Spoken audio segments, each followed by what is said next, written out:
Periodista Mario Pentón. Bueno, y Cuba está atravesando uno de los momentos económicos más complejos en su historia reciente. Cada vez son más visibles las señales de que el modelo actual simplemente no funciona.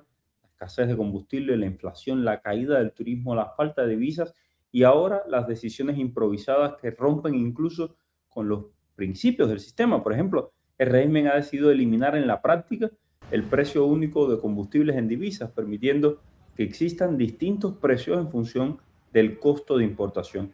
Una medida que, según analistas, refleja algo todavía más profundo, no una reforma estructural, sino una reacción desesperada ante la crisis. Al mismo tiempo, crece la incertidumbre en sectores claves como el turismo, con empresas extranjeras enfrentando impagos millonarios y evaluando incluso su salida del país. Mientras tanto, bueno, los propios informes del gobierno cubano reconocen la inflación, el déficit, la falta de recursos, sin ofrecer soluciones claras. Para entender qué está pasando realmente en la economía cubana, nos acompaña el economista Elías Amor desde España, una de las voces más autorizadas, una de las personas que más conoce la economía cubana, que más se ha dedicado a estudiar todo esto. Elías, bienvenido.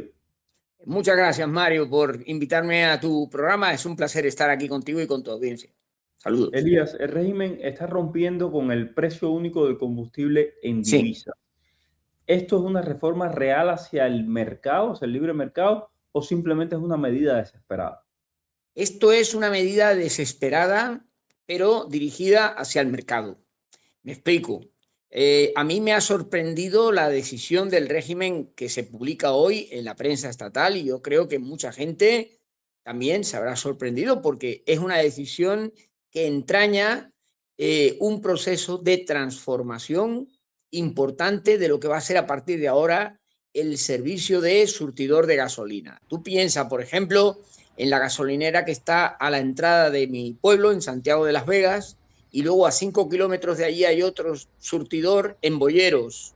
Si se ponen a competir en precios, que es lo que parece que esta norma pretende conseguir, los conductores de la zona de Mayabeque irán a suministrarse de gasolina y de gasóleo a la estación en donde los precios sean más rentables. Con lo cual, esa estación tendrá necesidad de comprar más producto para poder atender las demandas de sus clientes. Y eso le permitirá comprar el producto a un precio más barato que la otra estación que compra menos cantidad.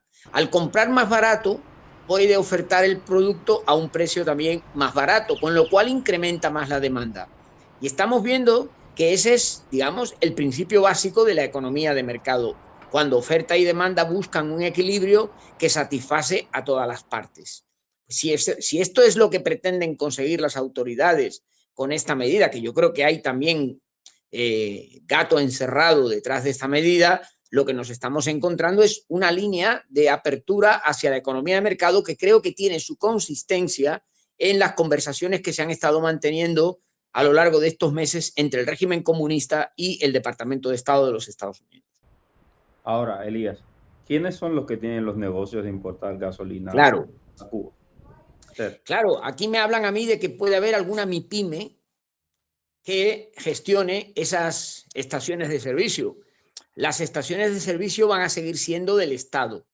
Eso no van a pasar a ser de propiedad de nadie. Seguirán siendo del Estado. Y lo que se gestiona, lo que se cede, es la gestión del servicio de suministro de gasolina, para lo cual ese empresario, ese MIPYME, tendrá que apropiarse del líquido, es decir, del derivado de petróleo, probablemente en Estados Unidos.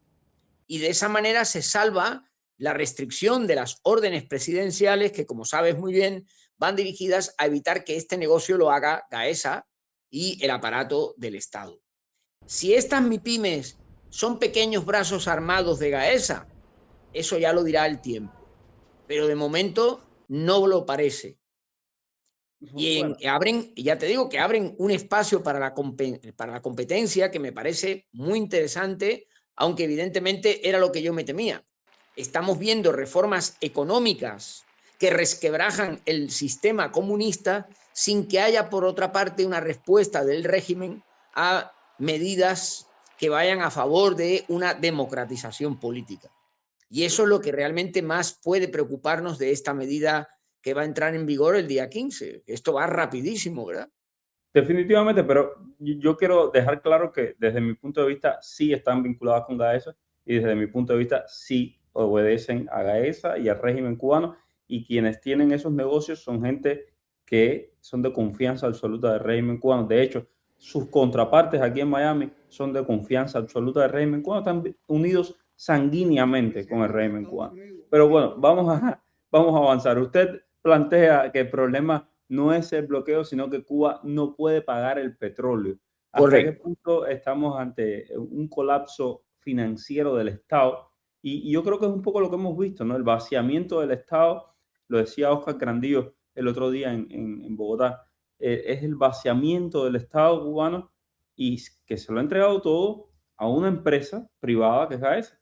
Entonces, es una especie de neoliberalismo extremo el que estamos viviendo en el caso cubano, ¿no? Además es un vaciamiento perverso, porque realmente lo que hacen es traspasar a esa empresa, a Gaesa o como se llame, los negocios más rentables. En cambio, el Estado comunista sigue reteniendo los bienes y servicios que son absolutamente no competitivos. Por ejemplo, la educación, la salud. Hemos visto, por ejemplo, que el servicio de educación, que es un servicio que se supone que es gratuito, tiene un incremento de precios del IPC hasta el mes de abril de un 18,7%, porque las familias tienen que contratar a los llamados repasadores para poder completar un poco la educación que reciben sus hijos en las escuelas, que es enormemente deficiente. Y eso rompe, una vez más, el principio de justicia equitativa del que tanto habla el régimen comunista. Es decir, en Cuba en este momento lo que se está dando es una economía dual en la que hay un sector público estatal inoperante, con déficit, que provoca crecimientos de la cantidad de dinero en circulación y genera inflación perversa en la economía, y luego hay unas actividades privadas metidas en un cucurucho de maní que lo gestionan determinadas personas y que son enormemente rentables. El problema es saber qué es lo que hay en cada caso para poder tomar las decisiones oportunas. Porque si las estadísticas oficiales de la economía cubana son muy complicadas y a veces presentan errores conceptuales, no digamos acceder a la información empresarial de este consorcio, llamado Gaviota o llamado Gaesa o llamado como se quiera, del que no tenemos ninguna información. Pongo un ejemplo, el otro día el grupo Meliá publicó su informe trimestral de este primer trimestre del año. Ahí se puede consultar todo. Todas las empresas que apuestan por la responsabilidad social empresarial tienen sus cuentas limpias y transparentes. ¿Qué sabemos de Gaesa? Nada. No sabemos nada. Lo único que sabemos son interpretaciones y valoraciones aproximativas que llevan a estimaciones que, bueno, pues tienen el rigor que tienen, pero no sabemos en qué registro mercantil está inscrita la empresa, dónde se depositan las cuentas y con qué periodicidad se auditan por consultorías especializadas. Y ese agujero negro será una de las cuestiones fundamentales en el momento en que se produzca la transición en Cuba a la libertad y a la democracia. ¿Qué impacto tendrá estas medidas en la desigualdad dentro de la sociedad cubana? Que es un tema muy importante y es un tema al que tal vez no se le ha prestado tanta atención, ¿no? De cómo se ha roto ese contrato social que había facilitado el castrismo. Bueno, yo creo que estamos presenciando, como he dicho antes al principio, Mario, el resquebrajamiento del sistema comunista. Es decir, la economía estatal que está recogida en el texto de la Constitución del 2019 se está deshaciendo delante de nosotros.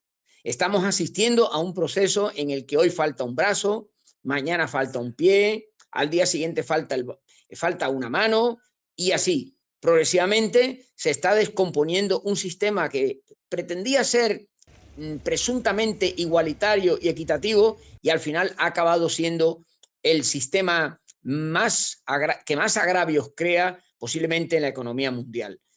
Bueno, pues imagínate, el precio de la gasolina va a estar establecido en divisas y además va a ser distinto de unas estaciones a otras. Esto significa que a lo mejor las estaciones de Mayabeque venden a unos precios mucho más baratos que los que venden en Guantánamo.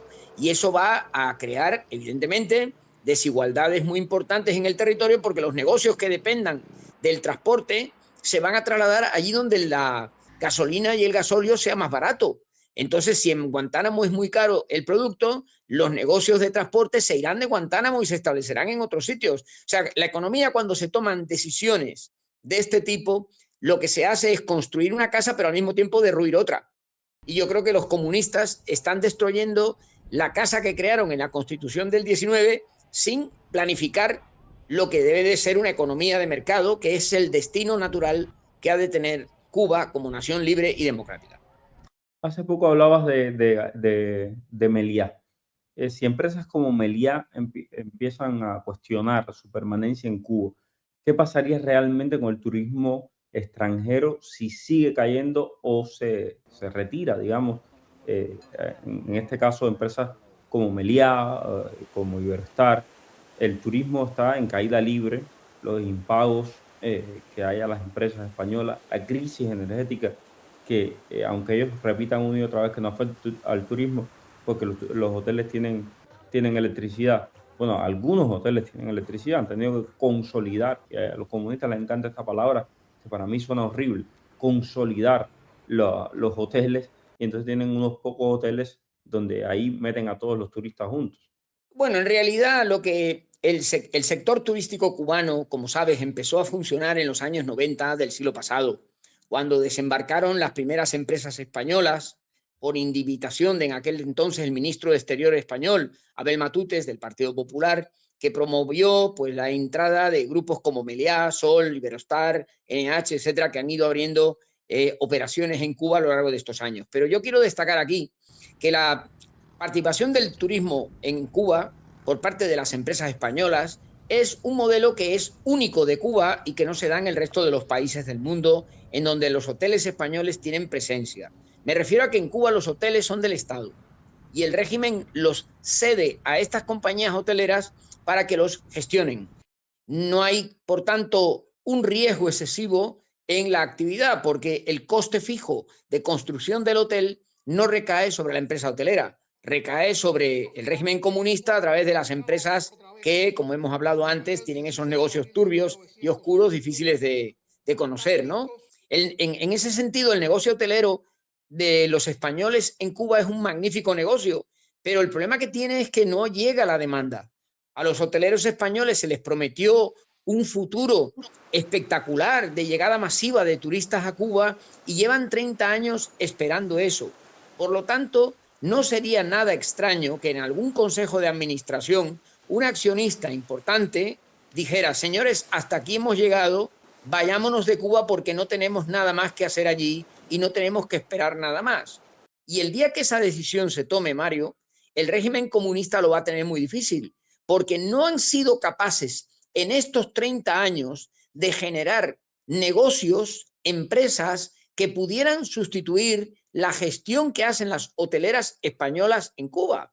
Se han dedicado a poner la mano, como hace el mono en la jaula del zoológico, para recibir los cacahuetes que les han pagado. Pero no ha habido un interés por crear un modelo turístico cubano propio que pudiera en algún momento decir, bueno, mire, señores, hasta aquí hemos llegado, gracias por la ayuda. Es lo mismo que ha pasado con la retirada de Sherritt de la producción de níquel. Es decir, ahora ¿quién se va a encargar del níquel en Oriente?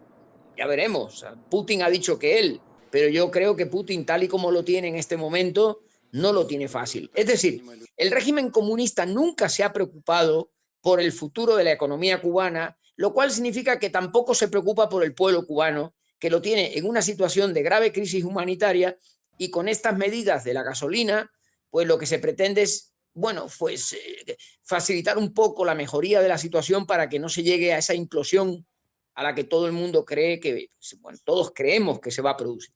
Elías, por último, con todo esto que estamos viendo, ¿Cuba está intentando, el régimen está intentando reformar el modelo o sencillamente está tratando de administrar el colapso final de la dictadura?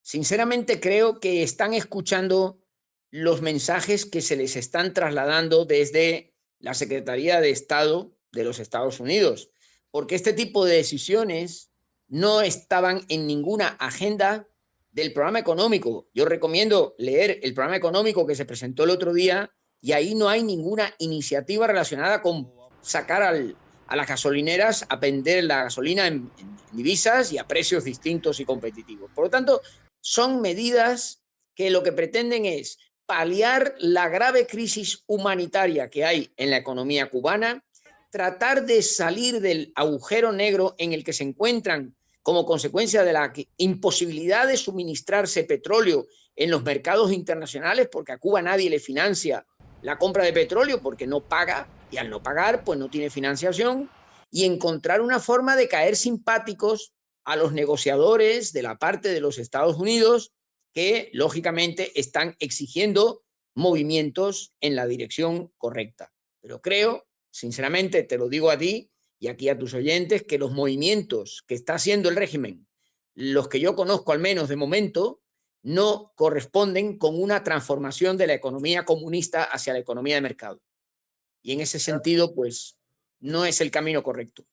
Gracias, Elías Amor, economista cubano desde España. Gracias. Gracias a ti. Saludos. Hasta pronto. Gracias a todos también por la sintonía. Nos encontramos mañana aquí en Martín Noticias. Soy Mario Pentón. Que tengan excelente tarde.